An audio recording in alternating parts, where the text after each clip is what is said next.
আলকামা রাদিয়াল্লাহু তাআলা আনহু তার স্ত্রী আয়েশা আল্লাহর নবীর কাছে খবর দিলেন, ইয়া রাসূলুল্লাহ, ইয়া হাবিবাল্লাহ, জানেননি আপনার আলকামার মুখ দিয়া তো কালিমা নসিব হইতেছে না, সাকরাত অবস্থায় বড় কষ্ট করতেছি। হযরতে বেলালকে আল্লাহর নবী সরওয়ারে দো আলম নবী পাঠা দিলেন, এ বেলাল যা আলকামার কি অবস্থা তুমি দেখে আসো। বেলাল দৌড়ায় আয়েশা আল্লাহর নবীকে বলতেছেন, ইয়া রাসূলুল্লাহ, ইয়া হাবিবাল্লাহ, আলকামার অবস্থা তেমন বেশি ভালো না, সুবিধা না, সাকরাত অবস্থায় বড় কষ্ট করতেছে, কালিমা নসিব হইতেছে না। আল্লাহর নবী ডাক দিয়ে বলেন, ও বেলাল যাও না, কেন যে আলকামার জবান দিয়া কালিমা আসতেছে না, একটু খবর নিয়ে দেখো, তার মা দুনিয়াতে বাইসা আছে কিনা একটু দেখো। হযরতে বেলাল রাদিয়াল্লাহু তাআলা আনহু দৌড়ায় গেছেন আলকামার বাড়িতে। আলকামার বাড়িতে দৌড়া গিয়া তার মাকে পাইছেন, গিয়া বলছেন, আল্লাহর নবী আপনাকে সালাম জানাইছে। আলকামার মা আল্লাহর নবীর কাছে উপস্থিত হয়ে গেছে, ডাক দিয়া বলতেছেন, ওগো বুড়ি মা, আলকামার মুখ দিয়ে তো কালিমা বের হইতেছে না, কারণ কি? আমরা একটু কারণটা জানতে চাই। বলে, কোনো কারণ নাই, আপনার আলকামা নামাজ পড়ে, তাহাজ্জুদ পড়ে, কোনো আমলের মধ্যে ঘাটতি নাই। বলে, কি সমস্যা তাহলে তুমি একটু বলো। বলে, আলকামা, আমি মার মনের মধ্যে কষ্ট দিছি।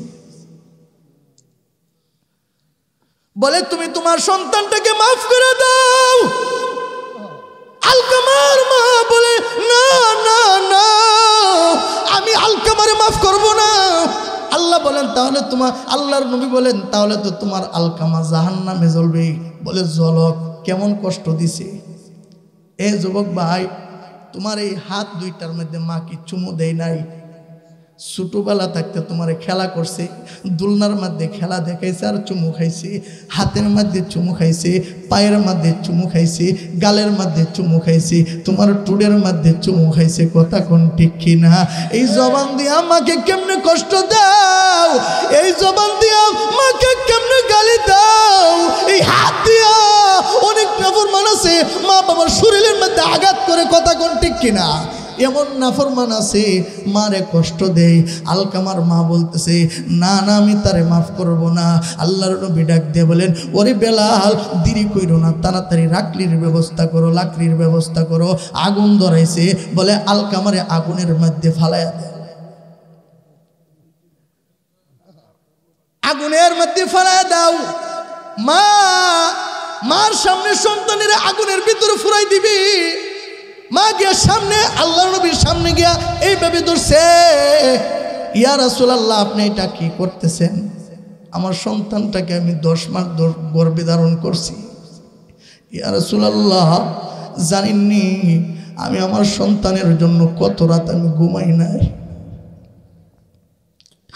আমার সন্তান যেদিন থেকে আমার গর্ভে গেছে, ওই দিন থেকে আমি মার রাতের ঘুম হারাম হয়ে গেছে। এর যুবক ভাই, একটু ভালো করে শোনো। মা তোমারে গর্বে নিয়ে নিয়ে মা সংসারের কাজ করছে, রান্না বান্না করছে। যদি আজকে মাহফিল থেকে বলা হয় আগামীকালকে তোমাদের পেটের মধ্যে 3টা করে ইট বেঁধে দেওয়া হবে, তোমরা সারাদিন ইটি নিয়ে নিয়ে গুরবার কাজ করবা, পারবানি? এই ফারা যাইব? না না, পারবা না। মা বলেন, বাবারে, তোরে আমার গর্বে নিয়ে আমি কত কষ্ট ধারণ করেছি, আমি সংসারের কাজ করছি, কাপড় দৌত করেছি, সংসারের কাজকর্ম আমি এনজাম দিয়েছি। রাত্র যখন 11টা হয়ে গেছে, 10টা হয়ে গেছে, ঘরের সবাইরে খাওয়াইছি। সবাইরে খাওয়া দাওয়া করানোর পর রাত্র 10টার উপরে বেজে গেছে। আমি মা যখন খাইতে গেলাম, আমি যখন খাবারের পাতিলের মধ্যে হাত দিলাম, দেখলাম বেশি একটা খাবার নাই, অল্প খাবার। আমি পয়সা এটা প্লেটের মধ্যে নিয়ে যখন আমি লুকমাগুলা তৈরি করেছি মুখে দিব, ও সন্তান, ওই মুহূর্তে তুমি আমার মার কলিজার মধ্যে আঘাত মারছো, লাথি মারছো।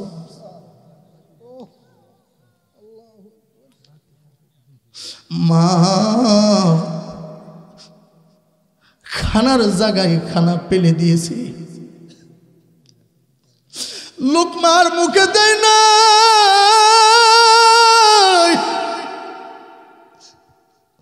মা ডাইনে যায় বামে যায়, মা বেতায় অস্থির হয়ে গেছে, বিছানায় শুয়ে গেছি। মা গুনগুন সুরে আবার কাঁদতে শুরু করে দিছি। কাঁদতেছে আর মালিককে ডাক দিয়ে বলতেছেন, প্রভু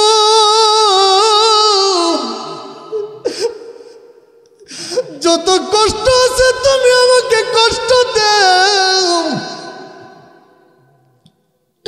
আল্লাহ আমি কিন্তু একটা স্বপ্ন দেখতেছি,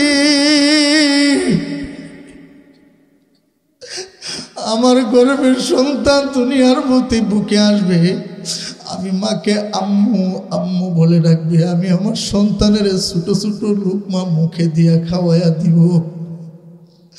আমার সন্তানটাকে তুমি কষ্ট দিও না, আমাকে যত কষ্ট পারো কষ্ট দাও, আমার সন্তানকে তুমি কষ্ট দিও না। আবার কবি বলতেছেন, এমন জীবন তুমি করিও না গঠন, মরিলে কাঁদিবে তুমি হাসিবে ভুবন, মরিলে কাঁদিবে তুমি হাসিবে ভুবন। আমার যুবক ভাই একটু ভালো করে শুনেন, বৃদ্ধ বাবা একটু মনোযোগ দিয়ে শুনেন, এমন জিন্দিগি তুমি গঠন করিও না, যেই জিন্দিগি গঠন করলে মানুষ বলবে যে এই লোকটা মারা গেছে ভালো হয়েছে, এমন জীবন গঠন করিও না। সুন্দর জীবন তুমি গঠন করো, কারণ তোমার জিন্দিগি যদি সুন্দর হয়, সুন্দর জিন্দিগি যাপন করে যদি দুনিয়া থেকে বিদায় হইতে পারো, তাহলে দেখবা আকাশ তোমার জন্য কাঁদবে। সুবহানাল্লাহ জোরে কন। ও ভাই আরেকটু জোরে সুবহানাল্লাহ একটু জোরে কন না। রাত্র প্রায় অনেক হয়ে গেছে, এবার আল্লাহকে একটু সুন্দর করে বুঝায় দেন, আল্লাহর কৃতজ্ঞতা বরত্বতা একটু প্রকাশ করেন, বলেন সুবহানাল্লাহ। আল্লাহর পবিত্রতা বর্ণনা করুন, জোরে বলেন সুবহানাল্লাহ। আলহামদুলিল্লাহ, লা ইলাহা ইল্লাল্লাহ, লা ইলাহা ইল্লাল্লাহ, লা ইলাহা ইল্লাল্লাহ, আল্লাহু আকবার।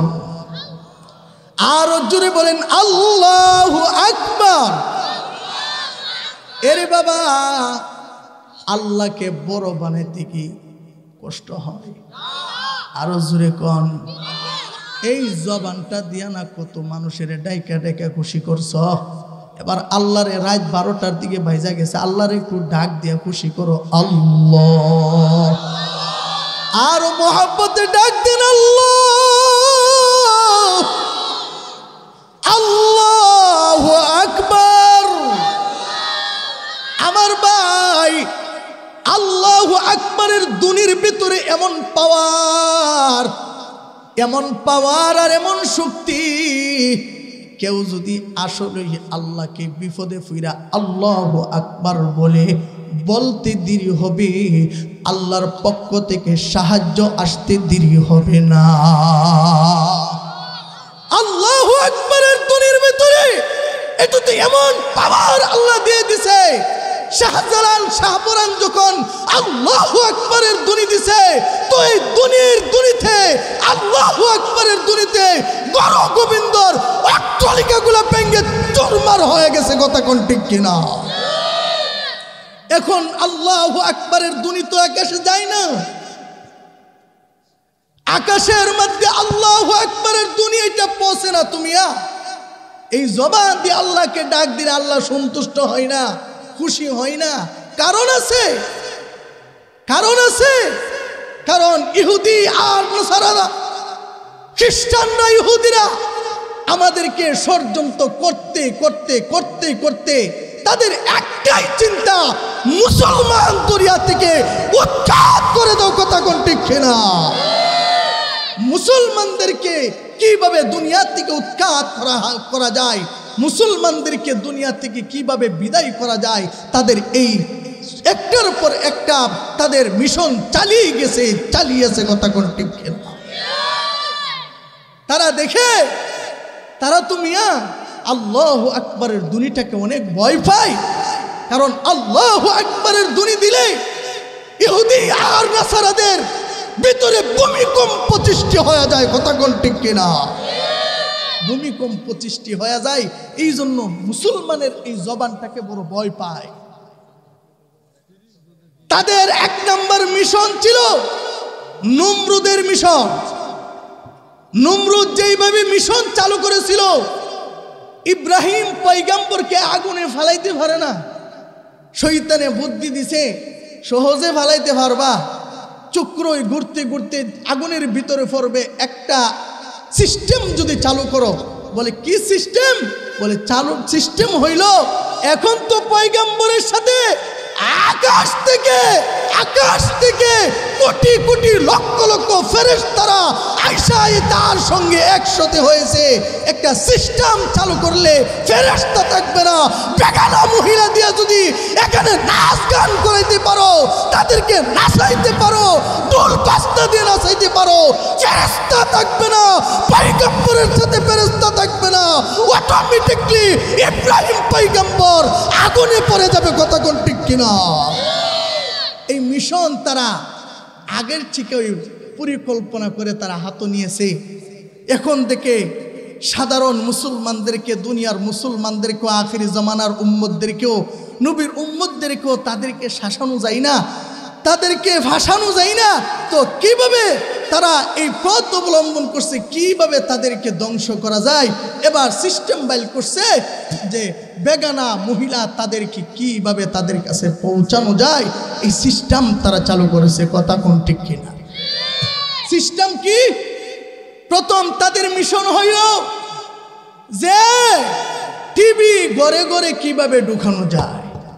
কথা কই না, ঘরে ঘরে টিভি ঢুকছে। এখন বলে না, ঘরে হইলে চলতো না, মসজিদে কিভাবে টিভি ঢুকানো যায়। মসজিদেও টিভি ঢুকাইছে, তারপরও সারে নাই। বলে না না না, হয় নাই। এখন প্রত্যেকটা যুবকের হাতে হাতে টাচ মোবাইল কিভাবে দিয়ে তাদের যৌনাঙ্গকে নষ্ট করা যায়, সেই প্ল্যান চলছে। কথা কোন ঠিক কিনা? যুবকদের যৌবনতাকে কেড়ে নিয়ে যাচ্ছে।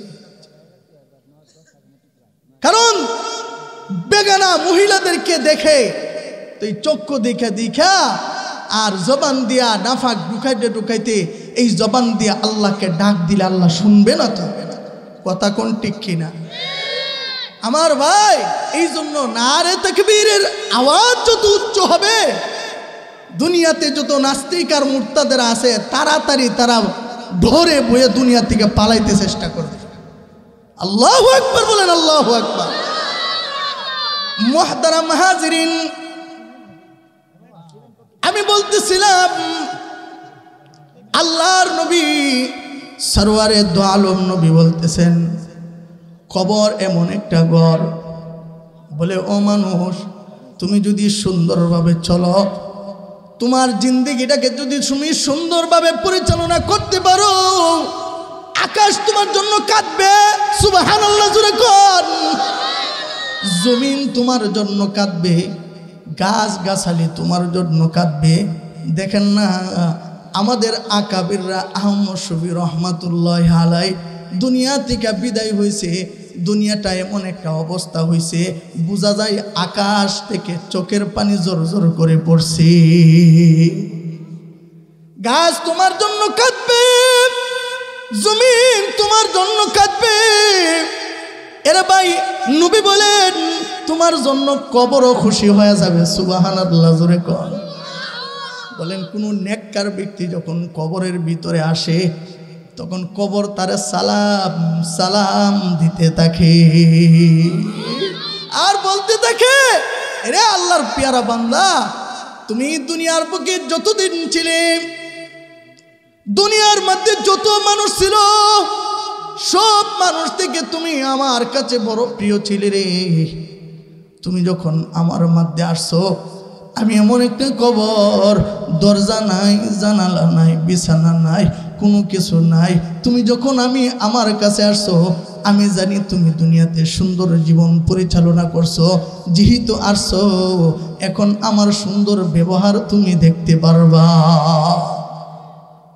কবর তারে সুন্দরভাবে এমনভাবে চাপ দেয়, নবী বলেন এমনভাবে চাপ দেয় যে শিমুল তুলা দিয়া চাপ দিলেও এত আরাম হয় না, আরামের টেলায় সাথে সাথে ঘুমায় যায়। আল্লাহর নবী বলেন যে নাকি নাফরমান, যে নাকি বদকার, জমিন তার জন্য বদদুয়া করে, বদদুয়া। আল্লাহর কাছে বলেন, আল্লাহ এই নাফরমানটাকে কেন তুমি দুনিয়ার থেকে নিয়ে যাও না? এর জ্বালা যন্ত্রণা সহ্য করতে পারি না। কবরের ভিতরে গেলে কবর বলে, এরে নাফরমান, তুমি দুনিয়ার বুকে যত মানুষ ছিল সবার থেকে নিকৃষ্ট তুমি ছিলে। তুমি যখন আসছো, আমার দুর্ব্যবহার তুমি দেখতে পারবা। আল্লাহর নবী বলেন কবর যখন চাপ দেয়, এক পাশের হাড়গুলা অন্য পাশে ভাবে ঢুকে যায়। আমার ভাই, এত রাত পর্যন্ত আপনারা বসে রয়েছেন, আল্লাহ তো দেখতেছেন, কথা কোন ঠিক কিনা? আল্লাহ তো কুদরতি নজর দিয়ে দেখতেছেন। ফেরেশতারা বেষ্টন করে রাখছেন, ফেরেশতারা একজনের উপর বর করতে করতে আল্লাহর কাছে চলে গেছে। সুবহানাল্লাহ। আল্লাহ রাব্বুল আলামিন ডাক দিয়ে বলেন, এ ফেরেশতার জামাত, এত রাত্রিবেলা কোথায় থেকে তোমরা আসলা? বলে, আল্লাহ ফতেপুর দড়িকান্দি কবরস্থানের উদ্যোগে একটা মাহফিল হইতেছে। তোমার বান্দারা, অনেক যুবকরা, সাদা দাড়িওয়ালারা, আলেম ওলামারা দেখলাম মায়া নিয়ে বসে আছে। বলে, কিসের জন্য বসে রয়েছে? বলে, আল্লাহ তারা তোমার জাহান্নাম থেকে মুক্তি চায়, কবরের আযাব থেকে মুক্তি চায়। আল্লাহ রাব্বুল আলামিন ডাক দিয়ে বলেন, এ ফেরেশতার জামাত, তারা কি কবরের আযাব দেখছে? বলে, না। তারা কি জাহান্নামের আগুন দেখছে? বলে, না। বলে, যদি দেখতো, বলে আল্লাহ তারা পাগল ফারা হয়ে যাইতো।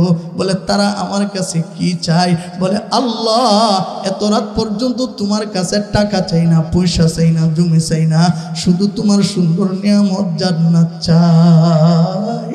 কি কোন আমরা কি চাই আল্লাহর কাছে?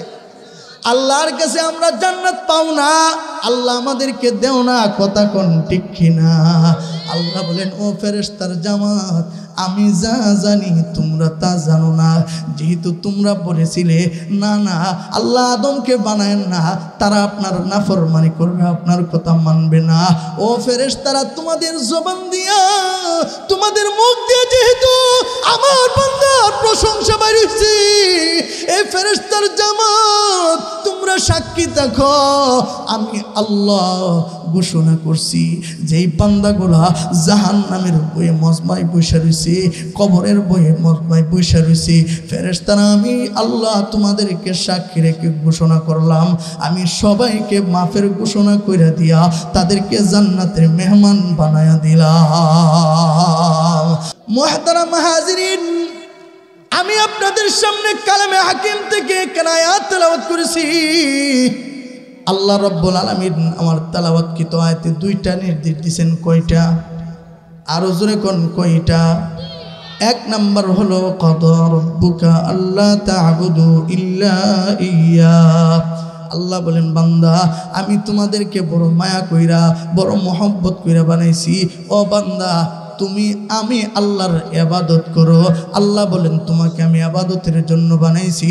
ওয়া মা খালাকতুল জিন্না ওয়াল ইনসা ইল্লা লিয়াবুদুন। আল্লাহু আকবার জোরে কোন। আল্লাহ বলেন, এরে বান্দা, আমি তোমাকে বানাইছি আমি আল্লাহর ইবাদত করার জন্য। এ বান্দা, সাবধান সাবধান, ইবাদত যে করবা, এরে বান্দা, আমি আল্লাহর ইবাদতের সঙ্গে তুমি কাউকে অংশীদার করো না। বান্দা, নামাজ পড়ো আমি আল্লাহর জন্য, রোজা রাখবা আমি আল্লাহর জন্য, দান সদকা করবা আমি আল্লাহর জন্য। আমার বান্দা, তুমি হজ করবা আমি আল্লাহর জন্য, মানুষকে দেখানোর জন্য করো না। কথা কোন ঠিক কিনা? আল্লাহ বলেন, বান্দা শিরিক মুক্ত ইবাদত লইয়া তুমি আমি আল্লাহর কাছে আসো।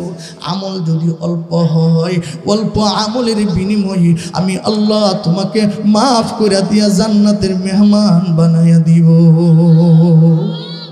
এক নাম্বার হইল আল্লাহর ইবাদত করা। দুই নাম্বার হলো আল্লাহ বলেন ওয়াবিল ওয়ালিদাইনি ইহসানা। এখন শুনেন আলোচনা। আমার তেলাওয়াতকৃত আয়াতে দুইটা হক সম্পর্কে আল্লাহ আলোচনা করছেন। একটা হক হইল আল্লাহর হক, আরেকটা হক হইল বান্দার হক।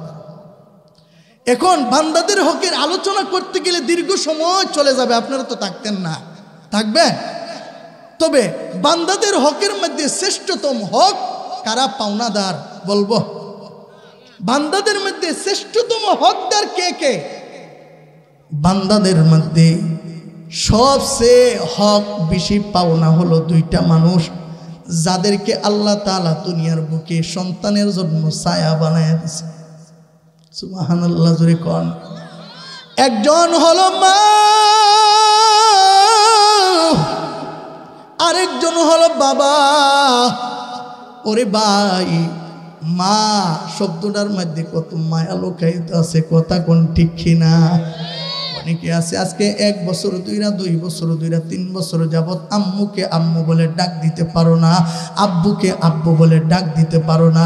আল্লাহ বলেন বান্দা, এমন দুইটা মানুষ তোমাদেরকে আমি দিলাম, দুনিয়ার সবাই যা যেটাই করবে স্বার্থ থাকবে, মা আর বাবা যেটা করবে এটার মধ্যে স্বার্থ থাকবে না, নিঃস্বার্থ তোমার খেদমত করে। কথা কয় না, কথা কয় না। আমার ভাই, কেমন দুইটা মানুষ, কেমন দুইটা মানুষ। আল্লাহর নবী বলছেন, এর যুবক, এ উম্মতেরা, তোমরা কি হজ করতে চাও, নফল হজ করতে চাও? বলে তোমার মার চেহারার দিকে সুনজরে তাকাও, আমার আল্লাহ তোমার আমল নামার মধ্যে কবুল হজের সওয়াব দিবে। আরো আস্তে কর। সাহাবী বলেন, ইয়া রাসূলুল্লাহ, ইয়া হাবিবাল্লাহ, যদি একবার তাকাই বলে একটা কবুল হজের সওয়াব পাইবা। আল্লাহু আকবার। বলে 2 বার তাকাইলে বলে 2টা কবুল হজের সওয়াব পাইবা। বলে 3 বার তাকাইলে 3টা পাইবা। সুবহানাল্লাহ, সুবহানাল্লাহ। যে মা বাবাকে দুনিয়ার বুকে রাইখা জান্নাত কামাইতে পারলো না, ওই ব্যক্তির মতো নাদান আর নাফরমান দুনিয়ার বুকে আর কেউ হতে পারে না। এরে বাবা, মা আর বাবা যে কেমন সম্পদ, যে হারায়া ফালাইছে সেই বুঝে, কথা কোন ঠিক কিনা? আমার ভাই, আল্লাহর নবী বলেন, এই মা বাবার সঙ্গে কথা বলবা সাবধানে, কারণ তাদের এই জবানটার দাম আল্লাহর কাছে এত বেশি প্রিয়।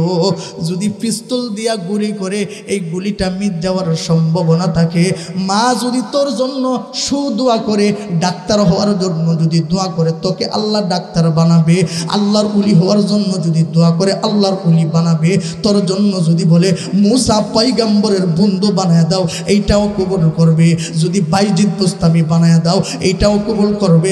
আর যদি বলা হয় না না, এর গাড়ির নিচে ফালায়া মৃত্যু দেও, এইটাও করবে। পানিতে ডুবায়া মৃত্যু দেও, এইটাও আল্লাহ কবুল করবে। আগুনের মধ্যে ফালায়া মৃত্যু দাও, এইটাও কবুল করবে কে? সাবধান। নবী বলেন, এমনও হইবা মা বাবার সাথে অন্যায় করবা, মৃত্যুর সময় কালেমা তোমার নসিব হবে না। নবীর একজন সাহাবী আলকামা রাদিয়াল্লাহু তাআলা আনহু, আলোচনা চলবো না বন্ধু। আলকামা রাদিয়াল্লাহু তাআলা আনহু তার স্ত্রী আয়েশা আল্লাহর নবীর কাছে খবর দিলেন, ইয়া রাসূলুল্লাহ, ইয়া হাবিবাল্লাহ, জানেননি আপনার আলকামার মুখ দিয়া তো কালিমা নসিব হইতেছে না, সাকরাত অবস্থায় বড় কষ্ট করতেছি। হযরতে বেলালকে আল্লাহর নবী সরওয়ারে দো আলম নবী পাঠা দিলেন, এ বেলাল, যা আলকামার কি অবস্থা তুমি দেখে আসো। বেলাল দৌড়ায় আয়সা আল্লাহর নবীকে বলতেছেন, ইয়া রাসূলুল্লাহ, ইয়া হাবিবাল্লাহ, আলকামার অবস্থা তেমন বেশি ভালো না, সুবিধা না, সাকরাত অবস্থায় বড় কষ্ট করতেছে, কালিমা নসিব হইতেছে না। আল্লাহর নবী ডাক দিয়ে বলেন, ও বেলাল যাও না। কেন যে আলকামার জবান দিয়ে কালিমা আসতেছে না, একটু খবর নিয়ে দেখো তার মা দুনিয়াতে বাইসা আছে কিনা একটু দেখো। হযরতে বেলাল রাদিয়াল্লাহু তাআলা আনহু দৌড়ায় গেছেন আলকামার বাড়িতে। আলকামার বাড়িতে দৌড়া গিয়া তার মাকে পাইছেন, গিয়া বলছেন, আল্লাহর নবী আপনাকে সালাম জানাইছে। আলকামার মা আল্লাহর নবীর কাছে উপস্থিত হয়ে গেছে, ডাক দিয়ে বলতেছেন, ওগো বুড়িমা, আলকামার মুখ দিয়ে তো কালিমা বের হইতেছে না, কারণ কি? আমরা একটু কারণটা জানতে চাই। বলে, কোনো কারণ নাই, আপনার আলকামা নামাজ পড়ে, তাহাজ্জুদ পড়ে, কোনো আমলের মধ্যে ঘাটতি নাই। বলে, কি সমস্যা তাহলে তুমি একটু বলো। বলে, আলকামা, আমি মার মনের মধ্যে কষ্ট দিছি। বলে, তুমি তোমার সন্তানটাকে মাফ করে দাও। আলকামার মা বলে, না না না, আমি আলকামারে মাফ করব না। আল্লাহ বলেন, তাহলে তোমার, আল্লাহর নবী বলেন, তাহলে তো তোমার আলকামা জাহান্নামে জ্বলবে। বলে, জ্বলক, কেমন কষ্ট দিছে। এ যুবক ভাই, তোমার এই হাত দুইটার মধ্যে মা কি চুমু দেয় নাই? ছোটবেলা থাকতে তোমারে খেলা করছে, দুলনার মধ্যে খেলা দেখাইছে আর চুমু খাইছে, হাতের মধ্যে চুমু খাইছে, পায়ের মধ্যে চুমু খাইছে, গালের মধ্যে চুমু খাইছে, তোমার টুডের মধ্যে চুমু খাইছে। কথা কোন ঠিক কিনা? এই জবান দিয়ে আমাকে কেমনে কষ্ট দাও, এই জবান দিয়ে আমাকে কেমনে গালি দাও, এই হাত দিয়া অনেক নাফরমান আছে মা বাবার শরীরের মধ্যে আঘাত করে। কথা কোন ঠিক কিনা? এমন নাফরমান আছে মারে কষ্ট দেয়। আলকামার মা বলতেছে, না না, আমি তারে মাফ করব না। আল্লাহর নবী ডাক দিয়ে বলেন, ওরে বেলাল, দেরি কইরো না, তাড়াতাড়ি লাকড়ির ব্যবস্থা করো, লাকড়ির ব্যবস্থা করো। আগুন ধরাইছে। বলে, আলকামারে আগুনের মধ্যে ফালাইয়া দেয়। আগুনের মধ্যে ফালাইয়া দাও। মার সামনে সন্তানের আগুনের ভিতরে ফুরাই দিবি। মা গিয়া সামনে, আল্লাহর নবীর সামনে গিয়া এইভাবে ধরছে, ইয়া রাসূলুল্লাহ, আপনি এটা কি করতেছেন? আমার সন্তানটাকে আমি 10 মাস গর্ভে ধারণ করছি। ইয়া রাসূলুল্লাহ, জানেননি আমি আমার সন্তানের জন্য কত রাত আমি ঘুমাই নাই। আমার সন্তান যেদিন থেকে আমার গর্ভে গেছে, ওই দিন থেকে আমি মার রাতের ঘুম হারাম হয়ে গেছে। এর যুবক ভাই, একটু ভালো করে শোনো। মা তোমারে গর্বে নিয়ে মা সংসারের কাজ করছে, রান্না বান্না করছে। যদি আজকে মাহফিল থেকে বলা হয় আগামীকালকে তোমাদের পেটের মধ্যে 3টা করে ইট বেঁধে দেওয়া হবে, তোমরা সারাদিন ইটি নিয়ে গুরবার কাজ করবা, পারবানি? এই ফারা যাইব? না না, পারবা না। মা বলেন, বাবারে, তোরে আমার গর্বে নিয়ে আমি কত কষ্ট ধারণ করেছি, আমি সংসারের কাজ করছি, কাপড় দৌত করেছি, সংসারের কাজকর্ম আমি আঞ্জাম দিয়েছি। রাত্র যখন 11টা হয়ে গেছে, 10টা হয়ে গেছে, ঘরের সবাইরে খাওয়াইছি। সবাইরে খাওয়া দাওয়া করানোর পর রাত্র 10টার উপরে বেজে গেছে। আমি মা যখন খাইতে গেলাম, আমি যখন খাবারের পাতিলের মধ্যে হাত দিলাম, দেখলাম বেশি একটা খাবার নাই, অল্প খাবার। আমি মহিষা এটা প্লেটের মধ্যে নিয়ে যখন আমি লুকমাগুলা তৈরি করেছি মুখে দিব, ও সন্তান, ওই মুহূর্তে তুমি আমার মার কলিজার মধ্যে আঘাত মারছো, লাথি মারছো।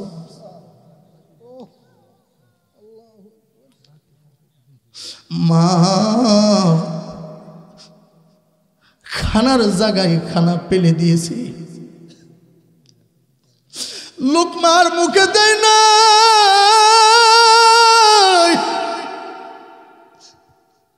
মা ডাইনে যায়, বামে যায়,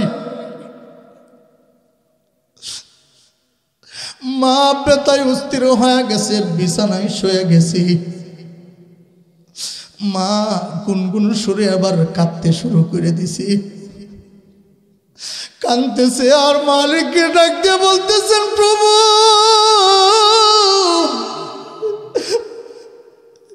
যত কষ্ট আছে তুমি আমাকে কষ্ট দাও। আল্লাহ আমি কিন্তু একটা স্বপ্ন দেখতেছি,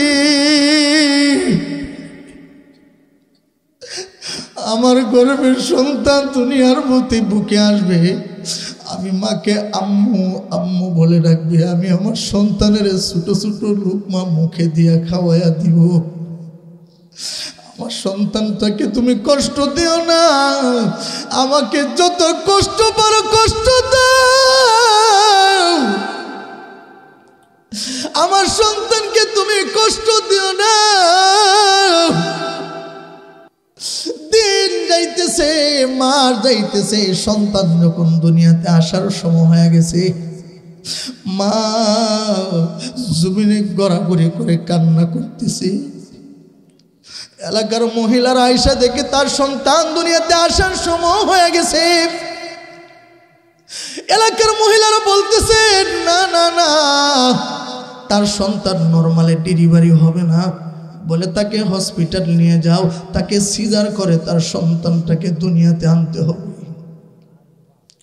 আরে বাবা, ওই মজমার মধ্যে বলো দেখি, কে আসো মার জন্য হাত খাটবা, পেট খাটবা? নাই তো, নাই নাই। আরে এক লুকমা খানা খাওয়াইলে তো তোমার হিংসা লাগে, কিন্তু এমন রাত্রি গেছে, এমন দিন গেছে, মা যখন খাইতে বসছে অল্প খাবার, গরিবের সংসার, তুমি সন্তান যখন মা খাবারের সময় গেছে, বাবা তুমি খাইবা, তুমি মাথা দিয়ে বলছো খাবো, মা নিজে খাবারগুলা মুখে না দিয়া তোর মুখে তুইলে দিছে। মা খাই নাই, হসপিটালে নিয়ে গেছে।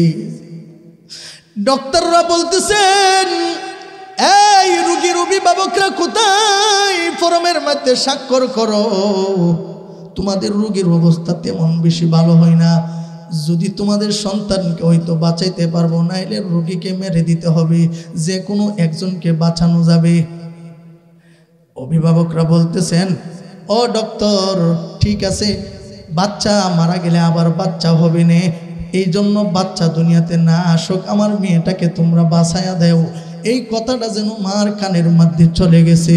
মা এবার হাউমাউ করে চিল্লি শুরু করে দিছে, আর ডক্টরকে বলতেছেন, ও ডক্টর না না না না, আমাদের এই অভিভাবকের কথা তুমি শুনবা না, কারণ তোমরা কি জানো, আমি 10 মাস 10 দিন আমি একটা স্বপ্ন দেখতেছি, আমি মা মরিয়া যাইব, দুনিয়া থেকে আমি বিদায় হইতে চাই, আমার সন্তানটাকে আমি মারতে চাই না, আমার সন্তানটাকে আমি দুনিয়াতে দেখতে চাই, কারণ এমন একটা সময় আসবে আমার সন্তানটা দুনিয়াতে থাকলে, আমি যখন ঘুমিয়ে যাব, আমি যখন কবরে চলে যাব, আমার সন্তানটা কবরের পাশে গিয়া বলবে, রব্বির রহমহুমা কামা রব্বায়ানি সগীরা, রব্বির রহমহুমা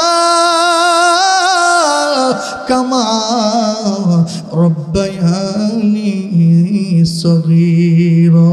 ও আমার যুবক ভাই, ও এলাকার মা বোনেরা, ভালো করে শুনো, আল্লাহ তোমাকে 2 ধরনের সম্পদ দিছে, একটা হলো আর্থিক সম্পদ আল্লাহ দিছেন, 2 নাম্বার তোমাকে ছেলে মেয়ে দিয়ে সম্পদ দিছে।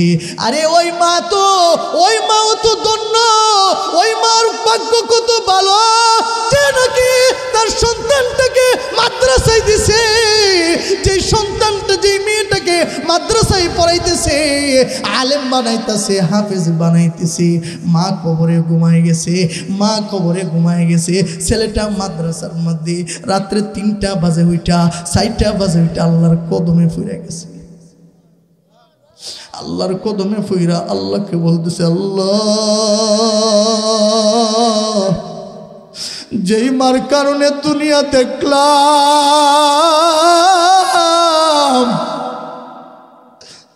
আমি মাদ্রাসায় পড়ি, আমার মা নাই, আমার বাবা নাই,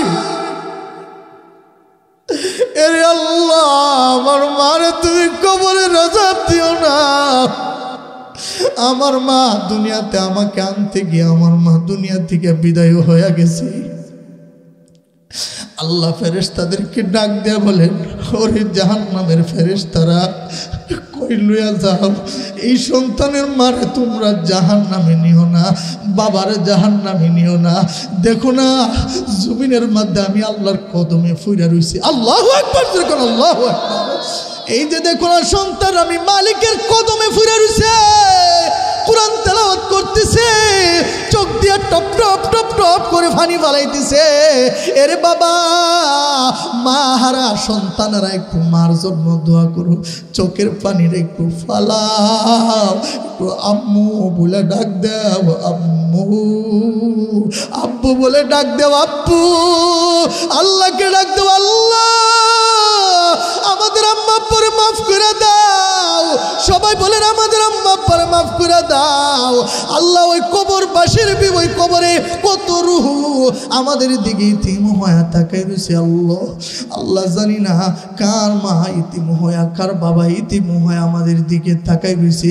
আল্লাহ আমরা সবাই তাদের পক্ষ থেকে মাফ চাই, সবাইরে মাফ করে দেও। সকলে বলুন আমিন।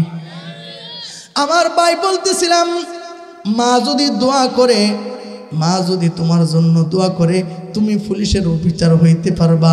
মা যদি তোমার জন্য দোয়া করে আবার তুমি লানতের তক্তা নিয়ে জাহান্নামেও ঘুরতে পারবা। কথা কোন ঠিক কিনা? এই জন্য মা এমন একটা সম্পদ, এটা সবাই চিনে না। কথা কোন ঠিক কিনা? যে চিনছে, যে চিনে সে তারে কিনে, যে চিনে না সে বুঝে না। কথা কোন ঠিক কিনা? এই জন্য মা এমন সম্পদ আল্লাহ তো দিছে বান্দারে। এ সন্তান, তুমি কি জান্নাত কামাইতে চাও? তাইলে আমি তো জান্নাত তোমার ঘরেই রাখছি, তারে খেদমত করো তো তুমি জান্নাতে চলে যাইবা। সুবহানাল্লাহ। এরে বাবা, আজকে কত মা আছে, বৃদ্ধ মা, দেখবা যে তোমার ছোট্ট ডাকতে লুকমা তুলে তুলে খাওয়াই দিছে। এখন তোমার মা বৃদ্ধ হয়ে গেছে, তোমার হাতটা দিয়ে সেরা বাতগুলারে টিপ্পা টিপ্পা তুমি তোমার মার মুখের মধ্যে তুইলা দাও না, মুখের ভিতরে ঢুকায়া দাও। আল্লাহর আরশে আজিম কাঁপতে থাকবে। কথা কোন ঠিক কিনা?